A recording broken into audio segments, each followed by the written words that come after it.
تازه خبر وسلوالو طالبانو حامد کرزی له خپل کور څخه ویستلی دی. طالبانو څنګه د حامد کرزي له ساتونکو وسلې ټولې کړې دي؟ تازه څه پیښ شوي دي؟ نور جزئیات ویډیو کې وګورئ او چینل سبسکرایب کړئ. السلام علیکم لیدونکو، ستړي مشئ. طالبانو پخوانی ولسمشر حامد کرزي له خپل کور نه ویستلی دی او د هغه له ساتونکو یې وسلې هم راټولې کړې دي. پخوانی ولسمشر کرزي له 2014 کال راهیسې ارګ ماڼۍ ته څیرمه په یو دولتي کور کې اوسېده. نوموړي خپلې ټولې چارې تر ډیره له همدغه کور نه سمبالولې، خو اوس سرچینې وایي چې طالبانو نوموړی له دغه کور نه ویستلی دی او د نوموړي د ساتونکو وسلې یې هم تر اخیستې دي. د سرچینو په وینا حامد کرزي اوس له خپلې کورنۍ سره د عبدالله په کور کې اوسیږي.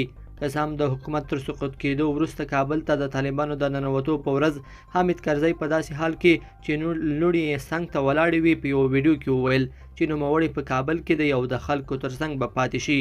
خو له هغې وروسته په 2 نورو ویډیوګانو کې د حامد کرزي تر څنګ عبدالله لیدل کېده. د سرچینو په خبره دغه ویډیوګانې د عبدالله په کور کې ثبت شوي دي او اوس مهال حامد کرزي او عبدالله د یو کور 2 ګاونډیان دي او له سیاسي شورو او خلکو سره غونډې هم په ګډه کوي.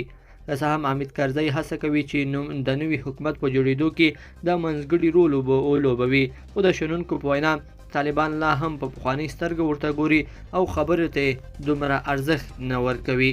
لیدونکو په دې هیله چې دا مطلب به مو راسره تر پایه پورې لیدلی وي. که مو دغه ویډیو خوښه شوې ویډیو لایک کړئ د سره او چینل سبسکرایب کړئ. تر بیا ښه وخت.